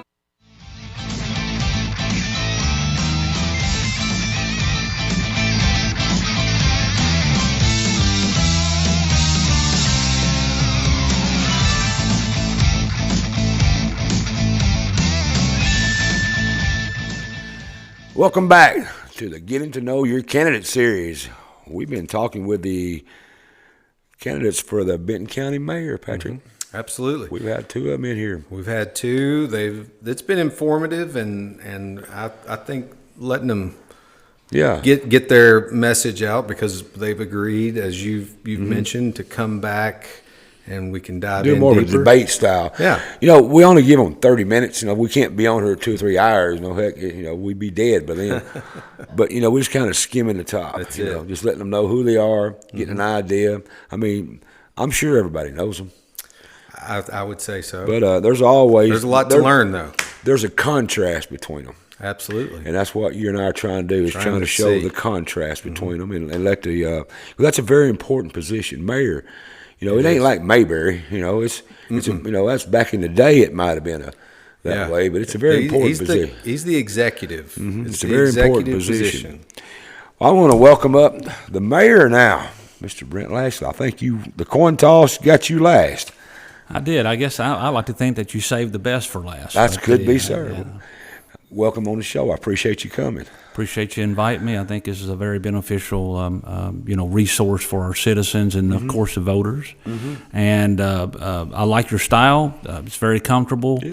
I think it's great that our citizens get to know the candidates, and a little bit later into the campaign season, they'll get to know what we're standing for. That's right. Who is Brent Lashley? Tell me who he is. For Well, the I'd ones like that to- don't know you. You know, currently I'm 59. Sometimes I feel like I'm going on 90, and but often I have an energy level of a 30-year-old. And of course, I'm married to my wife Jolene. She's an RN at the local hospital, and I'm father of 4 children. Basically, I'm the I'm the son of Frank Lashley and Sandy Rogers, both deceased. I'm a 1981 graduate of Camden Central High School, and went off to college like most people aspire to do, and joined the military as well. Been in the military or affiliated with it since 1985. Of course, on the reserve level. National Guard. Just got back from my last deployment before they kicked me out at age 60 here in October. But got an extensive military background, and my college education basically focuses on business management. I got another degree in finance. I've got a master's in leadership and public service, and went back and got a CPA track requirement so that I could become a CPA if I chose to go ahead and test for it and everything. But most of my civilian occupation has been in the accounting and finance world, and but I wanted to talk about being a 1981 graduate and moving away. Right, your dreams are to come back home. And after I obtained my college education, I did come back home. There really wasn't any jobs. I mean, blue-collar jobs, but I was a white-collar trained and skilled person, so it was very limited. So I lived in Dixon County for 30 years. Wasn't too far from home, but most of my working life was in Nashville and with CPA firms, and my last stint was worked for Caterpillar Incorporated, which has a financial headquarters in Nashville. So I moved back home in 2015, basically wanting to make a difference. I mean, I was one of those students that I want to say you had those dreams of working all your life at home only to find out that the jobs wasn't there. And anyone that's my age, I think y'all are probably close to it. You know what was going on in the mid-'70s to the mid-'80s, and especially with rural America. So the jobs weren't there, but I think that was also a gift, because I was able to get out of Benton County and see how other communities evolved and how they did it. And I think Dixon County was probably one of the more premier counties of being rural, and in learning how to embrace the urban growth of Nashville and knowing how to grow right and knowing how to structure your government. So I got to watch them grow, and I just took mental notes, and I said, one day I want to move back to Benton County and I want to make a difference, and I'm going to use the models that Dixon County was using to try to incorporate into Benton County. You said you was deployed. You had to go back. What branch are you in? Yeah. U.S. Army. U.S. Army. Did you ask to be deployed, or did you get called up? How does that work? Well, being in the part of the National Guard, you're part of a unit. So when your unit gets deployed, you go with them. Right. You know, and it's my second deployment with the 1957th Contingency Contracting Team. I was the first member chosen for that back in 2009. And about 2013, I had a stint with the IG office, Command IG, and everybody knows that's Inspector General. It's the next closest thing to the IRS. People don't like seeing an Inspector General office come. But after that was over, they basically transferred me back to the unit they took me from in 2017. And, I've heard these rumors that I volunteered. Yeah. I don't know how you volunteer for a deployment when you're part of a unit that actually you were a part of before you ever ran for mayor. So, this volunteer to try to go on a deployment and skirt my duties, I would have had to have known that back in 2017 when they were moving me over into the unit. It just doesn't make sense. It's nonsense. But I was a soldier before I was a county mayor, and I have an obligation to serve my country when in its time of need. So, I'm sorry. Excuse me. I just want to follow back up on that one that Mike asked. I've got several members of the National Guard that work for me as well, and have gone on deployments that were options. There was an option for them to go on deployment, and one was, one of my most key personnel, and he told me that the points and the retirement benefit, and because I going through trying to add it up. What could I do to get this guy to stay? What could I pay him enough? That was how critical he was. And so he was going to go for his team was going to go, but he was going to stay there for 9 months or something because it was going to help the retirement. The question is, on the volunteer, you're a soldier before you were county mayor. The questions that I keep seeing and I'm curious of as well is that the idea that you knew or you could decide if you wanted to be on an extended deployment seems legitimate. Even if you're part of a team, you would have to be like a team of one that got called up that you couldn't defer. You see what I'm saying? So that's especially being the mayor, in a really, really critical position. Why not pass that? Or why not say, I want to get transferred to a local unit to end out my time because I've become mayor? So why didn't you do that? Why didn't you transfer units? Why didn't you, fulfill that obligation that you were elected to do? Well, and one thing, like I say, when I ran back in 2018, I made it known that I was a member of the National Guard and proudly served in prior deployments. My team is a 5-man team. It is a very specialized team. It takes 3 years just to basically get to a level of where you can even get the bottom level certification to deploy. So anytime there is a loss of a member, you set your unit back tremendously. Because again, you don't have the time to be able to train people up. You've got to have college degrees, and then once you get first of all, you got to be selected. To be selected, you have to have college degrees in business because we basically contract for the government. And once you get that, then you have to go get your military certifications in the particular skill that you're in. And so again, being in a highly specialized unit, it is a big drop when you lose a member. So I could not basically let my team down. I guess you'd have to ask the other 4 members whether they could have made it without me or not. I'm going to say that anytime you lose a member, it's going to set you way back. And the mission is critical. So I could have probably played politics. I probably could have called the governor and begged to be transferred out or played politics to get out of that particular role. I'm sure as soon as I'd have done it, they'd have probably hounded me by, you're skirting your duty, you're yellow, and all that kind of stuff. But at the end of the day, I'm a soldier, and I knew that I had left the county in good hands. I worked my tail off for 3 hard years to position it for my departure.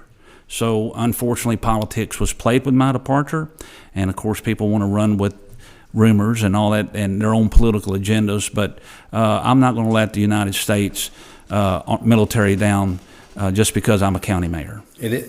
One last follow-up, Mike. If you get reelected. When you get reelected and they call you up again, will you depart and we go through another interim mayor? Well, the great thing about that is they kicked me out in October when I turned 60 years old. So, that's right. I did miss that. I heard it, but I was thinking ahead. I'm sorry. Yeah, You're fine. Go ahead. Do you agree the way your office was ran while you was deployed? Was everything good, and did you stay in contact with him? I'm not in agreement the way my office was run. He was an opponent of mine prior. I understand that everybody has their own ideas and their own vision, but when you fill into this particular unique position, which was simply an interim, I did not die. I did not resign. And so although I may have my own personal agendas that I want to pursue, if I'm replacing you, I'm your right arm. I'm not there to be a follower and an appeaser. I'm there to be a leader or an extension of you. Unfortunately, to his benefit and mine, is I had departed prior to he got elected. So there wasn't an opportunity to train anybody up and orientate them for the position. But I had made it known well in advance But we had political agendas on the county commission. We talk about the chairman of the commission. They think that their role is to fall in. Well, again, that's when there's a sudden departure of the county mayor, right? They could have been proactive months before. I would have liked to have had the professional courtesy for them to say, Mayor, who would you like to replace you? Who's best suited to carry on the efforts that we have spent for 3 years? You think they asked me a question? No. What was the conversation of the county commission months leading up? Because you said that they could have.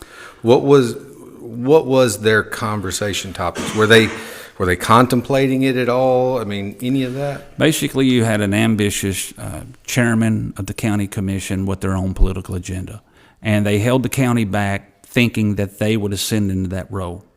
And basically it bit them into you know what, because they extended and delayed the process so long that when it came down to choose one, Mr. Shannon at that time looked at, hey, I've got an opportunity here to go serve, and I nothing wrong with that. I mean, he has every right to step up to serve his county. My frustration is I didn't get to prepare him before I left. There was no handoff. And again, you've got multiple political agendas at play here. That's the way it goes. It's not the first time it's happened, not going to be the last. It's the first time this has ever happened in, I know, state of Tennessee history. I'm going to say that may very well be the first time it's happened in our nation's history outside of World War II or like a major war where everybody in the community got called up. But at the end of the day, I still expect some professional courtesy. In today's military world, you've got all the accoutrements of technology, meaning I was texting people over there. I had internet calls. I had email. I mean, there's still the communication factor. So I would think that if you fill in for me, you're reaching out to me, and that just was not done. And that was, if I'm hearing this right, Mike, that was the expectation maybe that you had, that while you were gone, that it would be somebody maybe from the county commission or somebody just stepping up into that role and basically being in a, I don't know, filling your role the way you would want it filled. And I was proactive and basically went out and found the person that I would have had, and it was the former district attorney of the state of Tennessee. I don't know how much more qualified you can get with that. They asked them, and that was presented to the. Yeah. Well, I didn't get to present it to them. I basically chose who I wanted to go and stand before and try to get elected. But again, political agendas were at play. Now I'm departed, and there's a rush to hurry up and fill this position. And of course, they had it figured out long before they took their vote. But the person that was going to replace me, the former attorney general, just well skilled, and clearly told the body, "Look, I have no political agenda here. I want to basically turn it over as well as I found it, and just run the office and stay out of the politics, not go and start new agendas." The thing is I could have gone and I went to Fort Bliss first. Of course, we all know there's a train up before you go overseas. I could have gone out and blown out a knee and come back in a week. So why are you making multi-million-dollar decisions? Why are you appointing people who are your folks, knowing that I'm going to come back? Why are you hiring people that I have the ability to basically fire when I get back? I mean, why are you making these type of decisions without some type of consult with me? Is they the commissioner? Say again? You keep saying they. Who are they? The commissioners? Well, I'm going to say my interim replacement it was one, and of course, in partnership with the commission. I don't think there's people on the commission that were prepared to run. They're part-time public servants, and so either way, Dr. Shannon is very qualified. I mean, you know, he stepped into the role. I guess my thing is knowing that I could come back at any time and reverse your decisions and why make the effort if they could literally be reversed a month, a week, or 10 months later. At your last commissioner meeting, you got a little heated. What was that about, the same deal, or what was that all about? Well, I didn't get heated. I mean, I was pretty calm, cool, and collective. But I got my thoughts conveyed to the public. I already know where the commission stands on a lot of issues. You know who your allies are. You know who the ones that's opposing you. But my appeal was to the people because I felt like, again, I'm in the seat now.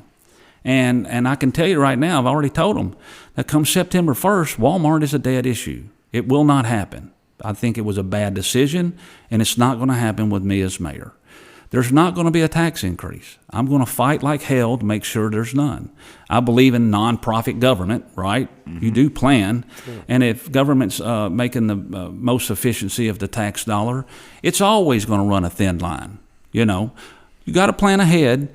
But then again, if you build the particular operating environment for businesses and actually personal investment, you know, people building homes and inviting, you're going to build the residuals off of those to basically do your growth going forward. Now, you know, tax increases are necessary. Death in taxes, you know, tax increases are necessary evil. But we've done things that's unprecedented, not only in Benton County, I think, and just basically county government, is that every budget that I have presided over has been a balanced budget. 2 years ago, we lowered the tax rate 22 cents. You know, the state always comes in every 5 years and does recertification, and they tell you where the rate should be. They don't order you to that rate. It's your choice to do that, and most stay with their previous rate. I kind of look at it as an informal tax increase. But it is a tax increase. But I wanted to I get them every year, every 5 years. And we're going to talk about that. I want to talk to you about that here in just a second. But basically, I wanted to get to a baseline. When I ran back in 2000, I was running 2017, 18, I said that I would be a bold leader, that I'm going to tell the ugly truth. And when it came to our budgets and it came to our money, I wanted to know if our numbers were true or not. We hired a CPA to be our budget analyst. We began budgeting hard and telling these department heads how they should be budgeting. Of course, they're bad habits. They're used to doing it their way, but we're trying to change that over time. You talk about tax increase. Well, you don't necessarily get a tax increase. The tax rate, when your stock goes from $100 to $2, is that a good thing or a bad thing? It's bad. No, you've doubled your money. You want to debate me on taxes? No, what I'm saying is that I'm all for that, and I'll do that. It don't matter how fuzzy you want to call the math. When I get a tax card, and that tax card, I'm paying $14,000 in taxes in 2020, and I get another card at $16,000. However you want to say it, Mr. Lashley, that's a tax increase. Did the value of your home go up? Yes, but it's a tax increase. Do you want the value of your home to go down so that you would pay lower? Why taxes? didn't they lower the tax percent to make my say the same? Okay, now you're getting into your operating. That's what I'm talking about. So, but they raised my taxes. Well, we lowered taxes 22 cents. I raised taxes because I pay them every year, so I know I got my tax rate. You can say it how they want to say it, but my taxes got raised. But there's a difference between a tax rate being increased on you tax and rate, a tax exactly value. Right. You're exactly right. So I'm going to tell you, you're right. There is a difference between the tax rate. So if your stock goes from 100 to 200, are you going to pay more in capital gains if you sell it? Yes, you will. I'm not even talking about cap thing. We're talking about property But it's tax. the same concept as your home going up in value. We'll talk about this off the camera. Right. Go ahead, Patrick. I look forward to it. Well, I can talk to you with it up right now if you want. Balanced budget. Balanced budget. You have to pass a balanced budget. So I wanted to catch back up on that one I don't want the people to get caught up in terminology. Balanced budgets.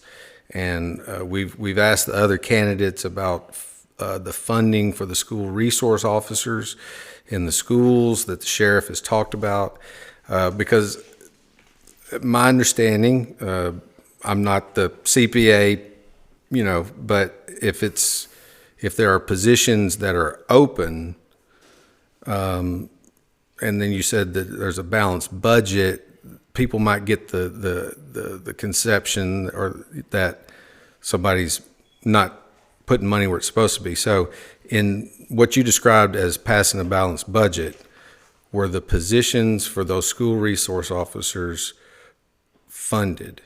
That would be the question. Absolutely, and I'm going to tell you, the sheriff don't know what he's talking about when it comes to a budget, okay?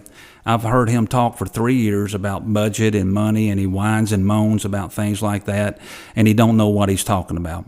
First of all, the school also funds resource officers under their budget, okay? We get grants for resource officers as well. Now, the sheriff is notorious for having positions that he never hires for.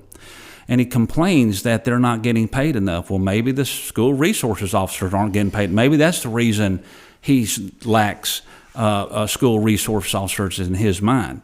But that's his management problem. It's his job to be able to find school resource officers and deputies and law enforcement officers and jailers.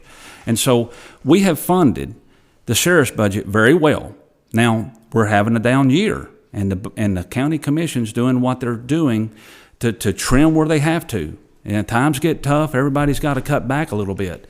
But the sheriff can help us out by filling his jail with some inmates and raising us some revenues to fund those resource officers, to fund those deputies. And so I'm not going to, like I said, I'm not here to appease you. You know, I'm here to lead the county and find out how the best way to structure our budgets. So the sheriff, what he does tell you is that we've had impound lots we've given him, capital improvements. We have, he's got more cars now than he's ever had. We help him in other ways where we're able to help him. There's different pots of money. So we can actually be wealthy in one pot, running a very thin line in another. And if that one particular thin line is called your property tax, and when it comes to operations, everybody's got to suck it up sometime. I'm tired of hearing the complaining. When I know this mayor has given that sheriff's department more than any mayor before me. And we've stepped up every time. And if we decide to go tight this year, by dang, I expect you to go tight. Suck it up and let's go, and let's hope for better times, and we'll improve your budget later on down the road. That was an effective answer. And I was following a line of questioning. I don't know if you were able to pick it up with the other two candidates that I'd asked similar questions. I think we'd been down this with the sheriff's candidates and wanted to kind of follow, but I appreciate the straightforwardness on that answer. I want to drop back on another big topic that I think we just have hit on, Walmart, the Lockhart building and property. My understanding, not being on the county commission, or anything, not being on any oversight committees or anything, not being a resident of Benton County, is that you're under your administration, the plan was, my understanding, was to do something similar at the Lockhart building to centralize county services, or to put other county services or civic center or something, county related. And that seems to be where some divisiveness has happened in the difference of the way you were running the county and the way the interim mayor took the approach to kind of split there. You wanted to go Lockhart, interim mayor may have wanted to go Walmart. Could you tell us about the Lockhart property?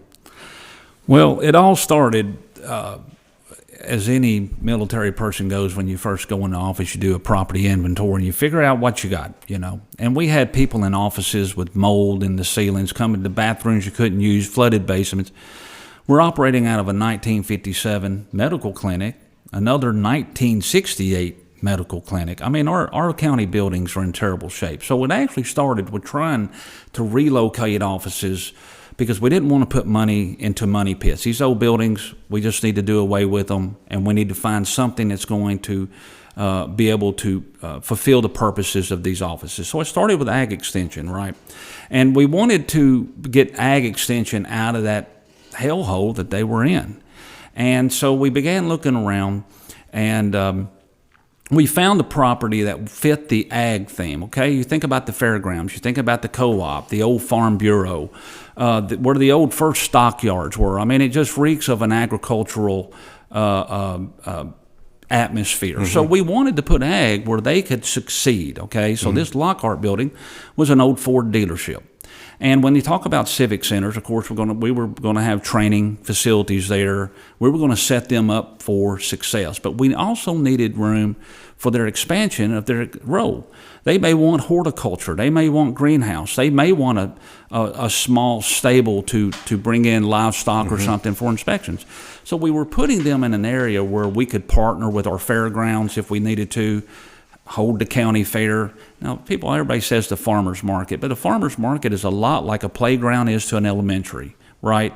It's that accoutrement that. So that was where that whole concept that people have been taking about farmers, that you were, and I'm don't mean to put words in your mouth, but that you were pushing for a farmer's market. Well, that's I guess what the term that everybody really recognize. It's a new concept, right? And I don't know if y'all been to farmers market. I love them. I've been to multiple farmers market. They're tourist attractions too. Mm-hmm. So you got to look. It's not just offering ag an opportunity to basically utilize the property and the concept to their benefit, but it was also going to be a community function. We could hold civic functions there. Farmers market draws people, so tourism. So it was fulfilling multiple missions that we wanted it to do. But main thing also, we wanted to be able to move the fair just up the street so that they could basically have a county fair without standing in with hip boots in an old field in mud, because it was notorious for rain and that type stuff. So we were kind of setting multiple elements up for success. And so the farmers market was simply basically a civic complex with a farmers market theme that could be used for multiple purposes. But at the end of the day, this all started because we wanted to put ag extension in the environment that they could be successful, thrive, and grow and meet multiple community needs. We went to look at Walmart first, okay? It wasn't for ag. We were looking at them for EMA concept, a storm emergency shelter. management, Right. storm shelter. That's it. Combo with a grant, possibly. Right. I mean, government, goodness, and I could talk all day, but I hope we never do anything that's $1 for $1. If you're not doing it by grants, then you're not leveraging your tax dollars. And so I want to turn $1 into $7, $9, $10 if I can, right? So we wouldn't do anything without grants, and we did them for the farmers market as well and ag extension. But when it came to Walmart, we looked at it. I mean, I came from Dixon County, again, a growing county that was busting at the seams, and they reconverted multiple buildings within their community. You know what? We're not Dixon County. We're not a growing county. In fact, our population has declined. If we were busting at the seams and we needed the space and we needed the capacity, by all means, Walmart would probably be a good option for us. Maybe not the best, but it would be a good option. I don't think it still would have been an option I looked at. They were asking $2.3 million at the beginning. They weren't willing to budge. But the more I started looking at this, that was a monster I didn't want to wrestle anyway. I was like, we're not going to get our return on investment, plain and simple. We're never going to utilize a 68,000 square foot building to begin with. Do you think new information, new circumstances were presented while you were deployed that made the choice to purchase the Walmart building economically viable? Knowing you obviously have got all the paperwork now, was it worth it? I think it was a bunch of smoke and mirrors. I think it was the worst decision we've ever made, and basically it was political agendas trying to justify their reason for wanting the building. And so, you know what? We could throw 100 things in a building that big, couldn't we? But there was no clear plan, no clear timeline. We were just hoping for things. And at the end of the day, it basically took me 2.5 years to put my plan together and present it to the public, which they basically made a decision in 2 months.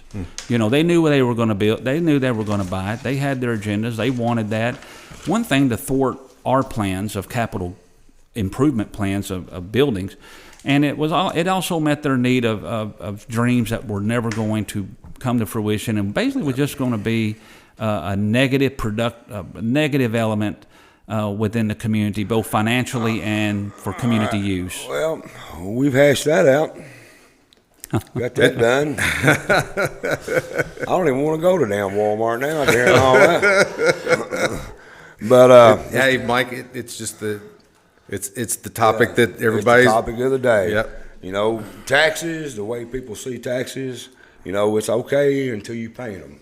That's one thing I can tell you. It's okay to fuzzy the math up, throw it out there and tell you, you know, it's not really high. You know, you're not paying more. You're paying more. Mr. Lashley, I appreciate you coming in. I really do.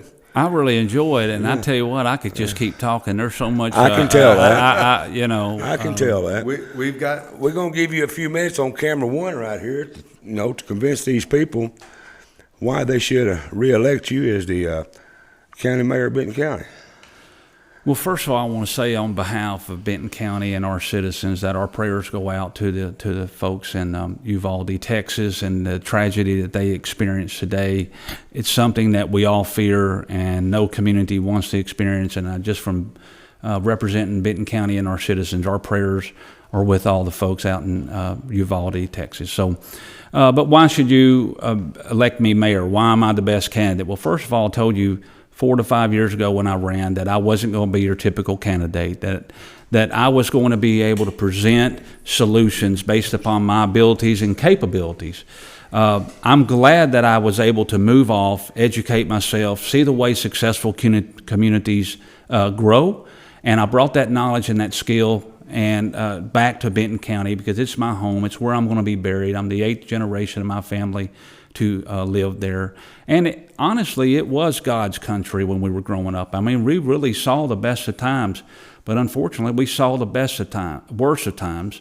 And we did not do a good job as a county government, as county leaders, preparing for the future. We just felt like things were going to take care of themselves. I know that both of my candidates have lived all their life in the community. Well, I look at that as part of the problem. They've had 30, 40 years to make a difference, and now they want to run for mayor.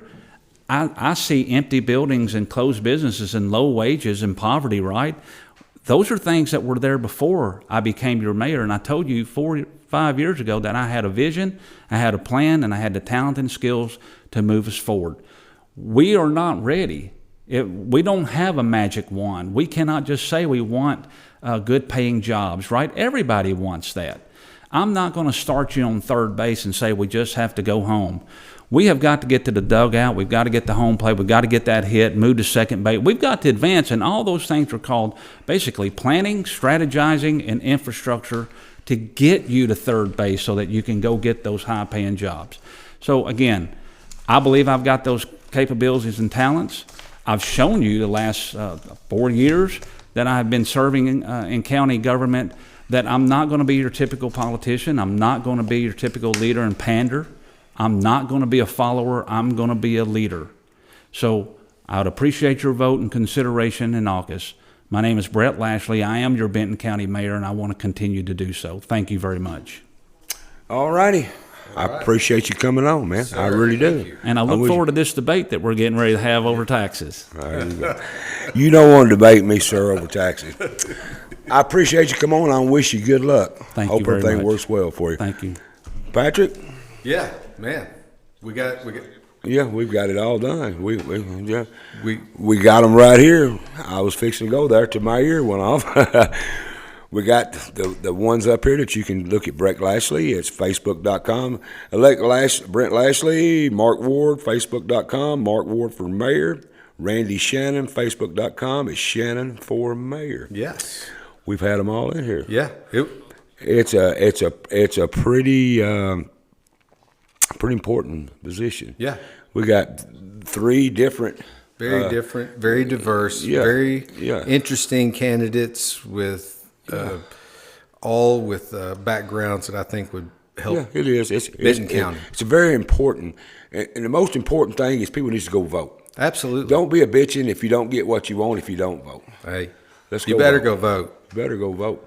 Patrick, we got some stuff we got to read out here. We do. We got out. The Henry County Veterans Council Committee is holding a Memorial Day program May 30th, starting at 8 a.m. at the Henry County Courthouse. Please join them for a time to reflect, remember, and honor the fallen. We'll post a flyer with contact information on our Facebook page for anyone who needs more info. There you go.